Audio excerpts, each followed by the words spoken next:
are you all? Hope everyone is fine and doing their study very well.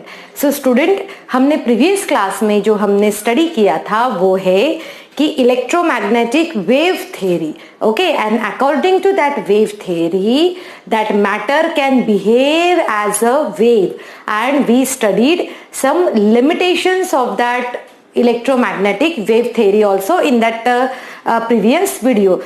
And if you have not watch that video, जल्दी से आप जाइए playlist में और वो video आपको मेरी क्लास के बाद में देखना है. ओके, सो स्टूडेंट, आज की इस क्लास में हम स्टडी करने वाले हैं particle nature of electromagnetic radiations. So previous class we studied that yes, electromagnetic radiations are having the wave nature, and wave nature few properties also we studied, and now we are studying particle nature. Particle nature, it means whether it is having a mass or not. Okay, and for that one, Planck's quantum theory. So Planck's quantum theory explained about the particle nature of that electromagnetic radiation. Okay, some drawbacks were also there. So let's start with Planck's quantum theory. क्योंकि जैसे ही हम Planck's quantum theory पढ़ेंगे, हम उसके drawbacks जो थे, limitations जो थे, जैसे black body radiations, photoelectric effect, हम उन सभी के बारे में स्टडी कर सकते हैं. तो चलो हम स्टार्ट करते हैं. प्लैंक्स क्वांटम थ्योरी ये क्या होती है? तो यहाँ पर मैंने इसके 3 पॉइंट्स लिखे हुए, one by one we'll study. First point is the radiant energy is not continuously but discontinuously in the form of small energy packets of energy called quantum. इसका मतलब ये हुआ कि साइंटिस्ट प्लैंक ये क्या कहना चाहता है, ये कहता है कि जो भी कोई रेडिएंट एनर्जी मीन्स क्या, किसी भी एक्सटर्नल सोर्स से निकली हुई एनर्जी, राइट? हमने बोला था उसको रेडिएंट एनर्जी कहा था. तो जब भी किसी सोर्स से, एक्सटर्नल सोर्स से जो एनर्जी निकलती है उसे कहा जाता है रेडिएंट एनर्जी. तो रेडिएंट एनर्जी जो है वो कंटिन्यूअस में नहीं है. जैसे अगर हमने कहा कि भाई ये एक कंटिन्यूअस लाइन है, तो वो कंटिन्यूअसली नहीं है. प्लैंक ये कहता है कि कंटिन्यूअस नहीं, ये इस तरीके से डिसकंटिन्यूअस फॉर्म में है. अब डिसकंटिन्यूअस फॉर्म में मतलब क्या, उन्होंने ये छोटे छोटे जो डिसकंटिन्यूटी जो है इसको कहा कि ये क्या होते हैं, ये होते हैं स्मॉल एनर्जी पैकेट्स जिनका मास भी रहता है. और उन स्मॉल एनर्जी पैकेट्स को हम सभी क्या कहते हैं, क्वांटम कहते हैं. ओके, और अगर सिंगुलर में हम इसको क्वांटम कहते हैं और अगर प्लूरल रहा तो हम इसे क्वांटा कहते हैं. और इन केस ऑफ लाइट, अगर हम लाइट के एनर्जी पैकेट्स की बात कर रहे हैं तो हम इसे कहेंगे फोटॉन्स. क्या कहेंगे हम इसको, फोटॉन्स. अगर हम सनलाइट की एनर्जी की बात कर रहे हैं तो उसे हम कहेंगे फोटॉन्स. सो फोटॉन्स भी क्या होते हैं, small energy packets of the sunlight. So I hope you understood the first point. Now let's see the second point. In second point what they are saying, the energy of each quantum. ये जो हमें दिख रहा है ना, इतना छोटा छोटा जो पैकेट है, तो उस सभी की एनर्जी कैसे होती है, the energy of each quantum is directly proportional to the frequency. ये किससे प्रोपोर्शनल रहती है, फ्रीक्वेंसी. जो भी रेडिएशन आ रहा है उस फ्रीक्वेंसी के साथ में ये क्वांटम की एनर्जी प्रोपोर्शनल रहती है. और इसीलिए प्लैंक ने ये रिलेशन दिया हमारे सामने. और वो रिलेशन क्या है, E is directly proportional to frequency, that is nu. Okay, so E के लिए एक कांस्टेंट निकला, that is E is equal to h nu. And h हमें पता है ये क्या है, ये एक प्लैंक्स कांस्टेंट है जिसकी 2 वैल्यूज डिफरेंट यूनिट्स में हमने यहां दी है. और ये हमें बाय हार्ट करनी पड़ती है. बहुत सारे न्यूमेरिकल्स में हम इसका यूज कर सकते हैं. बोर्ड्स मॉडल भी हमने जब स्टडी किया है वहां पर हमने h की वैल्यू को हमने यूज किया है, कुछ फॉर्मूलाज में भी हमने यूज किया है. तो क्या होता है वो देखो, h की वैल्यू 6.626. देखो बहुत इजी है वैसे रिमेम्बरिंग के लिए. 6.626, 6 से 6 ज्यादा है, into 10 to the power -27. 6.626 into 10 to the power -34 joule second. Okay, so जब हम इसकी वैल्यू की बात कर रहे हैं, सो यहाँ पर देखो हमारी वैल्यू जो आ रही है ये 6.626 into 10 to the power -34 joule second. ये वैल्यू जो है सबसे ज्यादा यूज्ड की जाती है. Okay, so now let's come to the third point. What they have explained in the third point, let's see. The total amount of energy emitted, जितनी भी एनर्जी इमिट हो रही है और एब्सॉर्ब्ड या फिर कोई एनर्जी को ले रहा है by a body will be some whole number quanta. अब इसका मीनिंग क्या हुआ समझो, जब भी अगर कोई सोर्स एनर्जी दे रहा हो या फिर कोई सोर्स एनर्जी ले रहा हो तो वो एक इंटीजर रहेगा, एक होल नंबर क्वांटा रहेगा, जैसे n, and n can be any integer. ऐसा नहीं होगा कि किसी ने आधा पैकेट एनर्जी ले ली, किसी ने 1.5 पैकेट एनर्जी ले ली, ऐसा हम काउंट नहीं करते। हम क्या कहेंगे, it will be a some whole number of that quanta. So let's revise Planck's theory within 1 minute. First of all, Planck's quantum theory is made for what? It's made for the particle nature of electromagnetic radiation. हम बता रहे कि भाई उसमें, और later on जो है Einstein ने है इसके साथ मिलकर जो है क्या किया था, उसको और elaborate किया था। और अगर आपको स्टूडेंट याद है तो डी ब्रोगलीज इक्वेशन में भी हमने ये रिलेशन जो है प्लैंक्स कांस्टेंट का यूज किया हुआ है। ओके, सो यहाँ पर देखो, यहाँ पर इसके 3 पॉइंट्स है, बहुत फटाफट रिवाइज कर लेते हैं। फर्स्ट क्या कहते हैं हम ये कहते हैं कि जितनी रेडिएंट एनर्जी है वो रेडिएंट एनर्जी कंटिन्यूएशन फॉर्म में नहीं रहती, वो डिसकंटिन्यू फॉर्म में रहती है, और उसे हमने क्या कहा है, स्मॉल एनर्जी पैकेट्स, जिसे हम क्वांटम भी कह सकते हैं। सेकंड हमने कहा E is directly proportional to nu bar, it means energy जो होती है उस क्वांटम की वो डायरेक्टली प्रोपोर्शनल होती है उसकी फ्रीक्वेंसी से, और H की वैल्यू भी हमें रिमेंबर हमें याद करनी है। एंड थर्ड वन जो है कि जब भी total amount of energy emit हो रही है या फिर एब्सॉर्ब हो रही है तो वो एक क्या रहेगा, that one will be a some whole number of quanta. Okay, so student, I hope you understood this Planck's quantum theory, because in de Broglie's relation we have used it, and in many numericals also we need to use the value of H. So student, I hope you understood Planck's quantum theory. Now let's see 2 more points which was actually the limitation of electromagnetic wave theory. And what are those? Those are black body radiations and photoelectric effect. So let's see that. Let's start with black body radiations. Now first of all, let's understand what do you mean by black body. Now what is the black body? Black body, it means any body that can emit or absorbs radiations of all frequencies, that can absorb radiations of all frequencies, right? This is known as black body.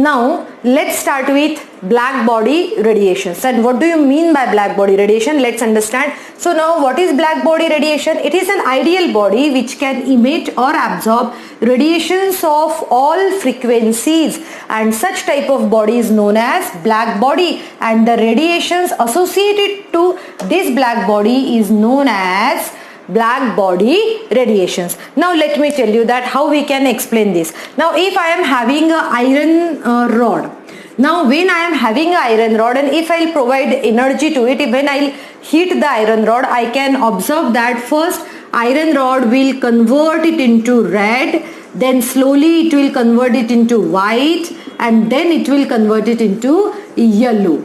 Okay, so see why this iron rod is showing this color change in its radiation. So ऐसा क्यों हो रहा है वो अभी समझते हैं। हमने आयरन रॉड लिया, आयरन रॉड को हमने हीट कर दिया, जैसे आपने हीट किया इट मीन्स उसने क्या की, एनर्जी को एब्जॉर्ब किया, ठीक है। अब जब उसने कुछ एनर्जी को एब्जॉर्ब किया तो वो एनर्जी ज्यादा है, तो जब वो इमिट करेगा रेडिएशन, क्योंकि हमने प्लैंक्स क्वांटम थ्योरी में क्या पढ़ा, E is directly proportional to nu, it means more energy तो मोर फ्रीक्वेंसी के रेडिएशंस वहां पर निकलेंगे। और ये हम प्रूव भी कर सकते हैं। कैसे प्रूव करते हैं, देखो जैसे कि हमने ये कहा कि भाई आयरन में पहले जो भी रेडिएशंस थे, जो आयरन ने क्या किया, एनर्जी ली, हमने उसको हीट किया, उसने एनर्जी ली, जैसे ही एनर्जी ली उसने रेडिएशंस इमिट करना स्टार्ट कर दिए। जैसे हमें पता है कि इसकी फ्रीक्वेंसी क्या होती है, कम होती है, ठीक है। और जैसे ही आप उसको और हीट देते हो, और हम उसके अगर हीट को कंटिन्यू रखते हैं तो फिर लो जो रेड कलर है उससे उस जल्दी से पहले व्हाइट में कन्वर्ट होता है, और उसके बाद में वो येलो में कन्वर्ट होता है, जिसकी एनर्जी क्या रहती है, हाई रहती है। ओके, और हाई एनर्जी की वजह से हम ये कह सकते हैं कि हमने उसको उसके हाई फ्रीक्वेंसीज रहती है, उस रेडिएशंस की फ्रीक्वेंसी हाई है। हम विबग्योर जो है उसमें हम आराम से स्टडी कर सकते हैं। तो विबग्योर में क्या होती है, फ्रीक्वेंसी कम होती है, रेड की फ्रीक्वेंसी कम होती है, वेवलेंथ ज्यादा होती है। और यहाँ हम कहेंगे कि इन रेड की एनर्जी यहाँ पर कम है, इसीलिए उसकी फ्रीक्वेंसी भी कम है।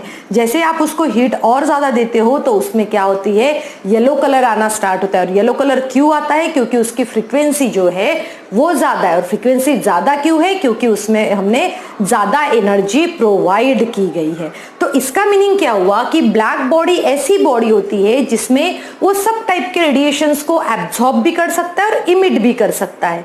ठीक है, और वेव थ्योरी क्या कह रही थी, वेव थ्योरी ये कह रही थी कि भाई अगर कोई बॉडी किसी रेडिएशंस को, जो भी फ्रीक्वेंसीज के रेडिएशन जो अगर वो एब्जॉर्ब करता है तो उसी फ्रीक्वेंसी के रेडिएशंस को ही वो इमिट करता है, जो कि वेव थ्योरी का कहना गलत था। और यही एक्सप्लेनेशन किसने दिया है, प्लैंक्स ने दिया, on the basis by explaining this black body radiation. तो यहाँ पर हमें याद रखने जैसी क्या चीज है, हम सिंपल सी थिंग जो है जो याद रखेंगे वो ये है कि ब्लैक बॉडी ऐसी बॉडी होती है जो कि सभी टाइप्स के, सभी फ्रीक्वेंसीज की रेडिएशंस को अपने अंदर एब्जॉर्ब कर सकती है, साथ में ही उनको इमिट भी कर सकती है। ठीक है, okay. Now let's study the another concept of it which we can explain with the help of Planck's quantum theory. So what is that? That is photoelectric effect. तो चलो अभी हम सबसे पहले समझते हैं कि ये photoelectric effect होता क्या है। Okay, so consider that ये एक मेटल सरफेस है, ये क्या है, एक मेटल सरफेस है, मेटल सरफेस। अब मेटल सरफेस पे क्या हो रहा है, एक सर्टन रेडिएशन आकर यहाँ पर स्ट्राइक हो रही है। ठीक है, एक रेडिएशन आ रही है और ये यहाँ पर स्ट्राइक हो रही है और इस मेटल सरफेस से वो एक इलेक्ट्रॉन को इजेक्ट कर सकती है। वो क्या कर सकती है, इलेक्ट्रॉन को इजेक्ट कर सकती है और इसी फिनोमिना को हम कहते हैं फोटो इलेक्ट्रिक इफेक्ट। तो हम फोटो इलेक्ट्रिक इफेक्ट के डेफिनेशन लिख लेते हैं। क्या होता है photo electric effect, in which certain minimum frequency radiations eject electrons from its surface। वहां पर क्या हो रहा है कि एक सर्टन फ्रीक्वेंसी आ रही है, एक ऐसी रेडिएशंस आ रही है, उस रेडिएशंस यहाँ पर जो इलेक्ट्रॉन है इसको उठा के कहाँ कर रहे हैं, बाहर फेंक रहे हैं। और इस तरीके से जो इलेक्ट्रॉन्स निकलते हैं बाहर, such electrons are called as photo electrons. Those electrons are called as photo electron. चलो तो अब इसको है ना फोटो इलेक्ट्रिक इफेक्ट को थोड़ा सा ध्यान से समझते हैं। अब हमने कहा कि ये एक रेडिएशंस है ना, और इन रेडिएशंस जो है ये रेडिएशंस को सर्टन मिनिमम फ्रीक्वेंसी और and this frequency we will show it by mu naught and this is known as threshold frequency. THRESHOLD, threshold frequency. अब थ्रेशोल्ड फ्रीक्वेंसी मीन्स क्या होता है, चलो समझते हैं। थ्रेशोल्ड फ्रीक्वेंसी मतलब वो फ्रीक्वेंसी होती है जो यूज होती है इस इलेक्ट्रॉन को यहां से बाहर करने के लिए। अब देखो सभी रेडिएशंस के बस की बात नहीं है, ये वही रेडिएशंस कर सकते हैं जिनके पास कौन सी एनर्जी हो, थ्रेशोल्ड एनर्जी। अगर कोई नॉर्मल रेडिएशन है, नॉर्मल फ्रीक्वेंसी है उसकी, अगर इसकी फ्रीक्वेंसी मोर देन थ्रेशोल्ड है तो ही वो उस इलेक्ट्रॉन को इजेक्ट कर पाएगा, नहीं तो वो इलेक्ट्रॉन को इजेक्ट नहीं कर पाएगा। अगर ये कंडीशन ऐसी है, थ्रेशोल्ड से भी कम है, तो वो इलेक्ट्रॉन को इजेक्ट नहीं कर पाएगा। तो हम फोटो इलेक्ट्रिक इफेक्ट में हम यही पढ़ते हैं कि फोटो इलेक्ट्रिक इफेक्ट होता क्या है कि जब भी हम कोई थ्रेशोल्ड फ्रीक्वेंसी की रेडिएशन जब मेटल सरफेस पे पड़ती है तो वो मेटल सरफेस में से उस इलेक्ट्रॉन को क्या कर सकता है, इजेक्ट कर सकता है। अब देखो ये प्लैंक्स क्वांटम थ्योरी पे कैसे बताया गया है। अब देखो ये जो इलेक्ट्रॉन आ रहा है, इस इलेक्ट्रॉन के पास ये रेडिएशंस आ रहे हैं, इस रेडिएशन के पास में क्या है, उसकी कुछ एनर्जी लेकर आ रहा है। वो एनर्जी कौन सी, in the form of threshold frequency. तो if threshold frequency is directly proportional to energy, तो वो एक एनर्जी लेकर आ रहा है। और वो एनर्जी जब वो इसको प्रोवाइड करता है इस इलेक्ट्रॉन को, तो इलेक्ट्रॉन क्या करता है, अपने आजू बाजू में जितने भी कुछ बाइंडिंग फोर्सेस रहते हैं उसको हटा देता है, खुद की कुछ काइनेटिक एनर्जी रहता है और उसको मिलाकर वो क्या हो जाता है, यहां से सीधे सीधे बाहर निकल आता है। तो हम ये कहते हैं, हम इसी को हम कैसे कह सकते हैं, देखो हम ये कह सकते हैं कि energy of striking photon, energy of striking photon और striking energy of striking radiations में कहूंगी, energy of striking radiation is equal to binding energy plus kinetic energy, binding energy plus kinetic energy. तो अब जब हमें अगर इसको एक्सप्लेन करना है तो हम कैसे करते हैं, तो एनर्जी ऑफ फोटोन कितनी है, h न्यू है, हम इसने बाइंडिंग एनर्जी, इट मीन्स हमें उतनी एनर्जी की जरूरत है वहां पर, सो h न्यू नॉट कहेंगे, plus kinetic energy it means 1/2 mv² कहते हैं हम इसको, ठीक है। और हम इस रिलेशन को ऐसे भी लिख सकते हैं, h nu minus h nu naught is equal to 1/2 mv², that is kinetic energy.